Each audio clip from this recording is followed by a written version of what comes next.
আমার স্ত্রী দেখতে অসুন্দর নয়, তবু কেন জানি তাকে এখন আর ভালো লাগে না। আমাদের বিয়ে হয়েছে 5 বছর হলো। 3 বছর বয়সী একটা ছেলে সন্তানও রয়েছে। অফিস থেকে বেরিয়ে বন্ধুদের সাথে আড্ডা দিতে চলে যাই, ফিরি রাত করে, কারণ বাসায় যেতে ইচ্ছে করে না। অথচ বিয়ের শুরুর দিকে শুধুমাত্র স্ত্রীর টানে অফিস থেকে বেরিয়ে ছুটতাম বাসার দিকে। অফিস না থাকলে সারাদিন বাসায় থাকতাম, ওকে নিয়ে ঘুরতে যেতাম। কি যে ভালো লাগতো স্ত্রীকে তখন। আর এখন ওর দিকে তাকাতেও ইচ্ছে করে না, কথা বলতেও ইচ্ছে করে না। ও আশেপাশে থাকলে বিরক্ত লাগে। বাইরে থাকা অবস্থায় ওর ফোন এলে ধরি না, মেসেজ পাঠালে দেখি না। আর বাসায় থাকা অবস্থায়ও কিছু বললে অনাগ্রহের সাথে হু হা করে চুপ করে থাকি। আর রাতে যদি ওর কাছে আসতে চায়, আমি রূঢ় ভাষায় বলি, জ্বালাতন করো না, সারাদিন অফিস করে ক্লান্ত হয়ে আছি, ঘুমাতে দাও। আসলে ক্লান্তি কিচ্ছু না, স্ত্রীকে ভালো লাগে না, এটাই মূল কথা। কেন এমন হচ্ছে বুঝতে পারছি না। এই সমস্যা যে একা আমার হচ্ছে তা নয়, আমি আরও অনেক পুরুষের মধ্যে এই সমস্যা দেখেছি। তাদের কেউ কেউ স্ত্রীর প্রতি আগ্রহ হারিয়ে বিবাহ বহির্ভূত সম্পর্ক করেছে। আমি নিজে এখনো পরকীয়া করিনি, তবে করার দিকে এগিয়ে যাচ্ছি। কেন পুরুষেরা একটা সময় স্ত্রীর প্রতি আগ্রহ হারিয়ে ফেলে, এটা জানার জন্য আমি যত পুরুষের সাথে কথা বলেছি তাদের সবার উত্তর ছিল এরকম, এটাই তো স্বাভাবিক, এক জিনিস কি আর বেশি দিন ভালো লাগে। তাদের উত্তরটা আমার কাছে সঠিক মনে হয়নি, কারণ এক জিনিস বেশি দিন ভালো না লাগা যদি স্বাভাবিক হতো তাহলে স্ত্রীদের ক্ষেত্রেও সেটা হতো। কিন্তু তা তো হচ্ছে না। স্ত্রীরা বিয়ের যত বছর পরই হোক, তারা ঠিকই আগ্রহ নিয়ে স্বামীর সাথে কথা বলতে চায়, ঘুরতে যেতে চায়, মিলিত হতে চায়। একটা সময় আমার মনে হলো, এটা কি পুরুষের কোনো মানসিক সমস্যা? ডাক্তার দেখালে কি ভালো হয়ে যাবে? আমি দ্বিধান্বিত হয়ে একদিন গোপনে এক মানসিক ডাক্তারের কাছে গেলাম। ডাক্তার আমার সমস্যার কথা শোনার পর বললেন, আপনি কি আল্লাহকে বিশ্বাস করেন? বললাম, জি করি।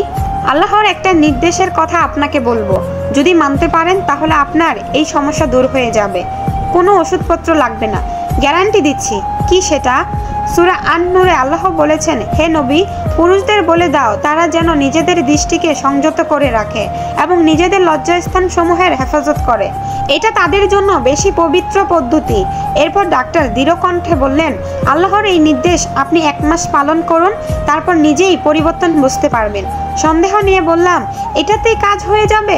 ডাক্তার হেসে বললেন, অবশ্যই হবে, তবে আমাকে কথা দিতে হবে আল্লাহর এই নির্দেশ আপনি নিখুঁতভাবে পালন করবেন, কোনো ফাঁকি দেবেন না। কথা দিলাম ফাঁকি দেব না, নিখুঁতভাবে পালন করব। শেষে ডাক্তার বললেন, 1 মাস পর আমার কাছে আসবো কথা দিয়ে ডাক্তারের চেম্বার থেকে বেরোলাম। চেম্বার থেকে বেরোনোর সময় দেখলাম একটা যুবতী রূপবতী মেয়ে একজন বৃদ্ধাকে নিয়ে ডাক্তারের চেম্বারে ঢুকছে। মেয়েটার দেহ দুর্দান্ত আকর্ষণীয়। আমি লোলুপ দৃষ্টিতে মেয়েটার পুরো অঙ্গের দিকে তাকাতে গেলে আচমকা মনে পড়ে গেল আল্লাহর নির্দেশের কথা। আমি সঙ্গে সঙ্গে চোখ সরিয়ে নিলাম এবং মাথা নিচু করে হেঁটে চলে গেলাম। এরপর পথে ঘাটে যদি কোনো মেয়ের দিকে চোখ পড়তো তবে চোখ সরিয়ে নিতাম, দৃষ্টি নত করে হাঁটতাম। এভাবে 2 দিন যাওয়ার পর অনুভব করলাম নারীর শরীর দেখার জন্য ভিতরে অস্থিরতা তৈরি হয়েছে, কিন্তু তখনও স্ত্রীর প্রতি টান বোধ করিনি। অস্থিরতা দূর করার জন্য মোবাইল হাতে নিলাম এবং খারাপ ভিডিও দেখার সিদ্ধান্ত নিলাম। তারপর হাত দিয়ে পাপ করে নিজেকে শীতল করব। গুগলে খারাপ ওয়েবসাইটের নাম লিখে সার্চ করার মুহূর্তে আল্লাহর নির্দেশের কথা মনে পড়ে গেল। সাথে সাথে সিদ্ধান্ত পরিবর্তন করলাম এবং মোবাইল রেখে দিলাম।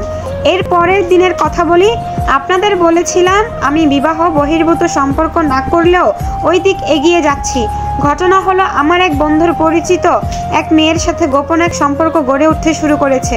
মেয়েটি প্রবল আকর্ষণীয়। ঠিক করেছিলাম মেয়েটিকে নিয়ে কয়েকদিনের জন্য কক্সবাজার থেকে ঘুরে আসব। আমি যে বিবাহিত এটা মেয়েকে বলিনি। সেই মেয়েটি ওই দিন সন্ধ্যায় ফোন দিল। আমি তখন অফিস থেকে বেরিয়েছি। ওর ফোন দেখে মনটা খুশিতে ভরে উঠল, কিন্তু ফোনটা ধরার সময় মনে পড়লো আল্লাহর নির্দেশের কথা। তৎক্ষণাৎ মনকে শক্ত করলাম এবং ফোনটা ধরলাম না। মেয়েটাকে যতবারই ফোন দিল ধরলাম না। এভাবে দৃষ্টি সংযত রেখে এবং লজ্জা হেফাজত করে 15 দিন কাটানোর পর লক্ষ্য করলাম আমার মাথায় স্ত্রীর ভাবনা ছাড়া আর কিছুই কাজ করছে না। সেদিন অফিস থেকে বেরিয়ে বন্ধুদের আড্ডায় না গিয়ে উন্মাদের মতো ছুটলাম বাসার দিকে। বাসায় ঢুকেই ব্যাকুল হয়ে স্ত্রীকে ডাকলাম, এসা কোথায় তুমি? স্ত্রী তখন রান্নাঘরে ছিল। আমার চিৎকার শুনে দৌড়ে এলো, কারণ স্ত্রীর নাম ধরে বহুদিন ডাকিনি। ও আশ্চর্য হয়ে বলল, কি হয়েছে তোমার, ডাকছো কেন? সে কথার জবাব না দিয়ে কাঁধ থেকে অফিসের ব্যাগ ছুঁড়ে ফেলে দিয়ে স্ত্রীকে ঝট করে শক্ত করে বুকে জড়িয়ে ধরলাম। বিয়ের শুরু থেকেই যেমন করতাম। সে ততক্ষণে আমার উদ্দেশ্য বুঝে গেছে। সে লজ্জায় লাল হয়ে বলল, ছেলেটা ঘুমাচ্ছে, ও জেগে যাবে। কি করো? স্ত্রীকে কোলে করে রুমে যেতে যেতে আচ্ছন্ন স্বরে বলতে লাগলাম, ভালোবাসি এশা, ভালোবাসি। পরের দিন ডাক্তারের কাছে গেলাম। ডাক্তার বললেন, এখনো তো 1 মাস পার হয়নি।